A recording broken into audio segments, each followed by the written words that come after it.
নমস্কার বন্ধুরা, গল্পগুচ্ছ সাথে অর্পিতার চ্যানেলে আপনাদের সবাইকে স্বাগত জানাই। আজ আমি আবার চলে এসেছি শরৎচন্দ্র চট্টোপাধ্যায়ের লেখা অনুরাধা গল্পটির চতুর্থ পর্বের সাথে। গল্পটি বলার সময় আমার যদি কিছু ভুল হয়ে থাকে তাহলে আমি সবার কাছে ক্ষমা প্রার্থী। আর গল্পটি যদি আপনাদের ভালো লেগে থাকে তাকে ছোট্ট একটি কমেন্ট করতে ভুলবেন না। আপনারা কমেন্ট করলে তবেই তো আমি জানতে পারবো আমার গল্প পাঠ আপনাদের কেমন লাগছে।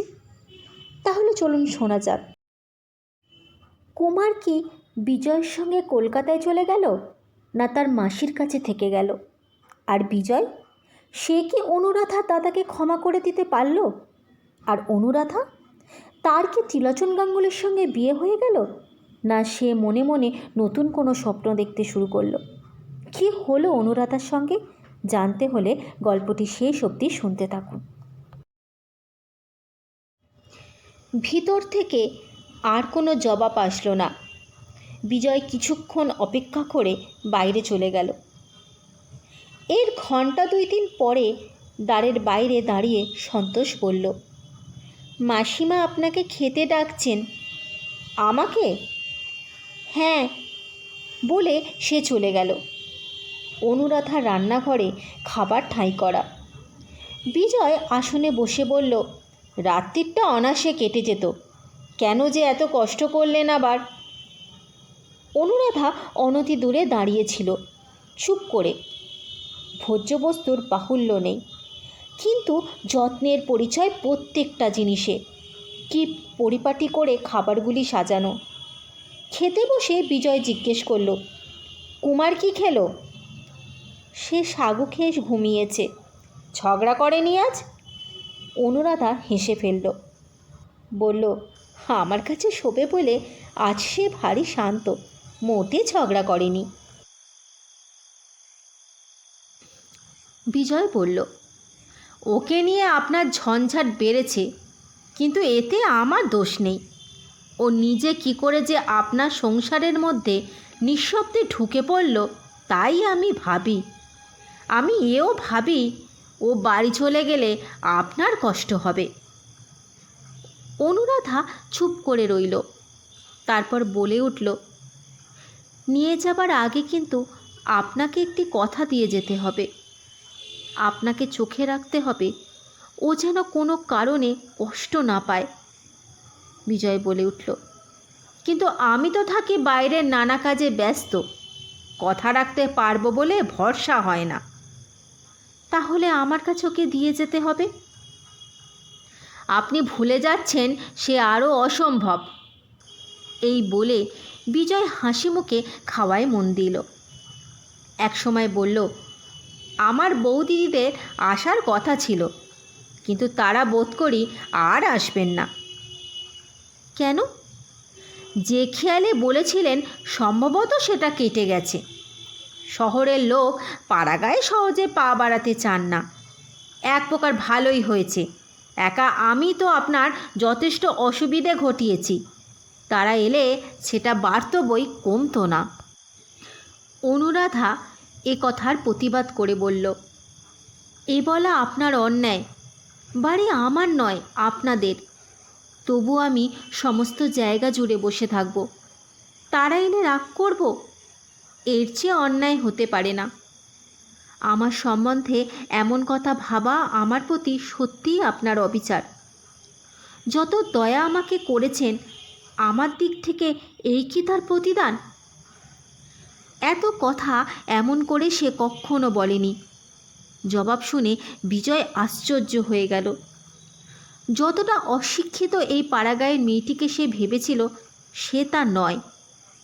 একটুখানি স্থির থেকে আপন অপরাধ স্বীকার করে বিজয় বলে উঠল, সত্যি একথা বলা আমার উচিত হয়নি। যাদের সম্বন্ধে একথা খাটে আপনি তাদের অনেক বড়। কিন্তু 2-3 দিন পরেই আমি বাড়ি চলে যাব। এখানে এসে প্রথমে আপনার প্রতি নানা দুর্ব্যবহার করেছি, কিন্তু সে না জানার জন্য। অথচ সংসারে এমনই হয়, এমনই ঘটে। তবু যাবার আগে আমি গভীর লজ্জার সঙ্গে আপনার কাছে ক্ষমা ভিক্ষা করি। অনুরাধা মৃদু কণ্ঠে বলল, ক্ষমা আপনি পাবেন না। পাবো না? কেন? এসে পর্যন্ত যে অত্যাচার করেছেন তার ক্ষমা নেই। এই বলে সে হেসে ফেলল। প্রদীপের অল্প আলোতে তার হাসি মুখ বিজয়ের চোখে পড়ল এবং মুহূর্তকালের এক অজানা বিস্ময়ে সমস্ত অন্তরটা দুলে উঠে আবার স্থির হয়ে গেল। ক্ষণকাল চুপ থেকে সে বলে উঠল, সেই ভালো, ক্ষমায় আর কাজ নেই, অপরাধী বলে যেন চিরকাল মনে পড়ে। উভয়ই চুপ। মিনিট 2-3 ঘরটা সম্পূর্ণ নিস্তব্ধ হয়ে রইল। নিস্তব্ধতা ভঙ্গ করল অনুরাধা। সে জিজ্ঞেস করল, আপনি আবার কবে আসবেন? মাঝে মাঝেই আসতে হবে জানি, কিন্তু আপনার সঙ্গে যে দেখা হবে না সেটাও জানি। ও পক্ষ থেকে এর কোনো প্রতিবাদ আসলো না। বোঝা গেল এটা সত্যি। খাওয়া শেষ হলে বিজয় বাইরে যাওয়ার সময় অনুরাধা বলল, ঝুড়িটায় অনেক রকম তরকারি আছে, কিন্তু বাইরে আর পাঠালাম না। কাল সকালে আপনি এখানেই খাবেন। বিজয় বলে উঠল, তথাস্তু। কিন্তু বুঝেছেন বোধ করি, সাধারণের চেয়ে খিদেটা আমার একটু বেশি। নইলে প্রস্তাব করতুম শুধু সকালে নয়, নেমন্তন্নর মেয়াদটা বাড়িয়ে দিন, যে কটা দিন থাকি। আপনার হাতে খেয়েই যেন বাড়ি চলে যেতে পারি। উত্তর আসলো, সে আমার সৌভাগ্য। পরের দিন সকালে বহুবিধ আহার্য দ্রব্য অনুরাধার রান্নাঘরের বারান্দায় এসে পৌঁছল। সে কোনো আপত্তি করল না, সব কিছু তুলে রাখল। এরপরে 3 দিনের স্থলে 5 দিন কাটল। কুমার সম্পূর্ণ সুস্থ হয়ে উঠল। এই কদিন বিজয় ক্ষোভের সঙ্গে লক্ষ্য করল যে আতিথ্যের ত্রুটি কোনো দিক থেকেই নেই, কিন্তু পরিচয়ের দূরত্ব তেমনই অবিচল রইল। কোনো ছলে তিলার্ধ সন্নিকটবর্তী হলো না। বারান্দায় খাবার জায়গা করে দিয়ে অনুরাধা ঘরের মধ্যে থেকে সাজিয়ে গুছিয়ে দেয়। পরিবেশন করে সন্তোষ। কুমার এসে বলে, বাবা, মাসিমা বলেছেন মাছের তরকারিটা অতখানি পড়ে থাকলে চলবে না, আরও একটু খেয়ে নিতে হবে কিন্তু। বিজয় বলে, তোমার মাসিমাকে বলো গে, বাবাকে রাক্ষস ভাবা তার বড় অন্যায়। কুমার ফিরে এসে বলে, বাবা, মাছের তরকারি থাক, ও বোধহয় ভালো হয়নি, কিন্তু ওই কালকের মতো বাটিতে দুধ পড়ে থাকলে মাসিমা কিন্তু খুব কষ্ট পাবেন। বিজয় শুনে বলল, তোমার মাসি যেন কাল থেকে গামলার বদলে বাটিতে করেই দুধ দেন, তাহলে আর তা পড়ে থাকবে না। এমন করে এই 5টা দিন কাটল। মেয়েদের যত্নের ছবিটা বিজয়ের মনে ছিল চিরদিনই অস্পষ্ট। মাকে সে ছোটবেলা থেকে অসুস্থ ও অপটু দেখেছে। গৃহিণীপনার কোনো কর্তব্যই তিনি সম্পূর্ণ করে উঠতে পারেনি। নিজের স্ত্রীও ছিল মাত্র 2 বছর জীবিত। তখন তার পাঠ্যবস্তা। এরপর হইতে দীর্ঘকাল কেটে গেল সুদূর প্রবাসে।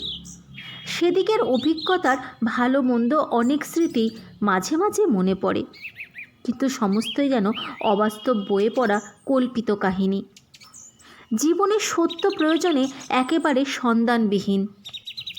আর আছে দাদা স্ত্রী প্রভাময়ী।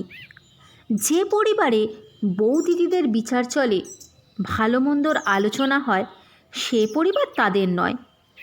মাকে অনেক দিন কাঁদতে দেখেছে, বাবা বিরক্ত ও বিমর্ষ হয়েছেন, কিন্তু এ সকল সে নিজেই অসঙ্গত ও অনধিকার চর্চা মনে করেছে। জ্যাঠাইমা দেবরপুত্রের খোঁজ না রাখলে, বধূ শ্বশুর শাশুড়ির সেবা না করলে যে প্রচণ্ড অপরাধ হয়, এ ধারণা তার নয়। তার নিজের স্ত্রীকেও অনুরূপ আচরণ করতে দেখলে সে যে মর্মাহত হতো তাও নয়। কিন্তু তার এতকালের ধারণাকে এই শেষের 5টা দিন যেন ধাক্কা দিয়ে নড়বড়ে করে দিল। আজ সন্ধ্যার ট্রেনে তার যাত্রা করবার সময়। চাকর জিনিসপত্র বেঁধে প্রস্তুত করছে, আর ঘণ্টা কয়েক মাত্র দেরি। সেই সময় সন্তোষ এসে আড়াল থেকে বলল, মাসিমা আপনাকে খেতে ডাকছে। এমন সময়? হ্যাঁ, বলেই সে সরে পড়ল। বিজয় ভেতরে এসে দেখল যথারীতি বারান্দায় আসন পেতে ঠাঁই করা হয়েছে। মাসির গলা ধরে কুমার ঝুলছিল। তার হাত থেকে নিজেকে মুক্ত করে অনুরাধা রান্নাঘরে গিয়ে প্রবেশ করল। আসনে বসে বিজয় বলে উঠল, এ কি ব্যাপার? ভিতর থেকে অনুরাধা বলল, আগে দুটি খিচুড়ি রেঁধেছি, আপনি খেতে বসুন। জবাব দিতে গিয়ে আজ বিজয়ের গলাটা একটু পরিষ্কার করে নিতে হলো। সে বলে উঠল, মানে অসময়ে কেন আবার কষ্ট করতে গেলেন? আর যদি করলেন তো খান কতক লুচি ভেজে দিলেই হতো। অনুরাধা বলে উঠল, লুচি তো আপনি খান না, আর বাড়ি পৌঁছোতে রাত্রি 2-3টে বাজবে। না খেয়ে উপোস করে গেলেই কি কষ্ট আমার কম হবে? কেবলই মনে পড়বে ছেলেটা না খেয়ে গাড়িতে ঘুমিয়ে পড়েছে। বিজয় নীরবে কিছুক্ষণ খাবার খেয়ে বলে উঠল, বিনোদকে বলে দিয়ে গেলুম সে যেন আপনাকে দেখে রাখে। যে কটা দিন এ বাড়িতে আছেন যেন আপনার কোনো অসুবিধা না হয়। সে আবার কিছুক্ষণ চুপ থেকে আবার বলে উঠল, আর একটা কথা জানিয়ে যাই, যদি দেখা হয় তবে গগনকে বলবেন আমি তাকে ক্ষমা করেছি, কিন্তু এ গায়ে যেন আর সে না আসে। এলে আর ক্ষমা করব না। কখনো দেখা হলে তাকে জানাবো। এই বলে অনুরাধা কিছুক্ষণ চুপ করে থাকে। তারপর আবার বলে ওঠে, মুশকিল হয়েছে কুমারকে নিয়ে। আজ সে কিছুতেই যেতে চাইছে না, অথচ কেন চাইছে না তাও বলে না। বিজয় বলল, বলতে চায় না কারণ সে নিজেই জানে না বলে, অথচ মনে মনে বোঝে সেখানে গেলে ওর কষ্ট হবে। কষ্ট হবে কেন? সে বাড়ির নিয়ম ওই, কিন্তু হলোই বা কষ্ট, এর মধ্যে দিয়েই ও তো বড় হলো। তাহলে আর গিয়ে কাজ নেই, ও থাক আমার কাছে। বিজয় হেসে বলল, আমার আপত্তি নেই, কিন্তু বড় জোর এই মাসটা, তার বেশি তো থাকতে পারবে না, তাতে লাভ কি? দুজনেই কিছুক্ষণ চুপ করে থাকে। তারপর অনুরাধা বলল, ওর বিমাতা যিনি আসবেন শুনেছি তিনি শিক্ষিতা মেয়ে। হ্যাঁ, তিনি বিএ পাশ করেছেন। কিন্তু বিএ পাস তোর জ্যাঠাইমাও করেছেন। নিশ্চয়ই করেছেন, কিন্তু বিএ পাশের কেতাবের মধ্যে দেওরপোকে যত্ন করার কথা লেখা নেই। সে পরীক্ষা তাকে দিতে হয়নি। কিন্তু রুগ্ন শ্বশুর শাশুড়ি, সে কথাও কি কেতাবে লেখে না? না, এই প্রস্তাব তো আরও হাস্যকর। আচ্ছা, হাস্যকর নয় এমন কি কিছু আছে? আছে, বিন্দুমাত্র অনুযোগ না করাই হচ্ছে আমাদের সমাজের সুভদ্র বিধি। অনুরাধা কিছুক্ষণ চুপ থেকে বলল, এ বিধি আপনাদেরই থাক, কিন্তু যে বিধি সকলের সমান সে হচ্ছে এই যে ছেলের চেয়ে বিএ পাস বড় নয়, এমন মেয়েকে ঘরে আনা অনুচিত। কিন্তু আনতে তো কাউকে হবেই।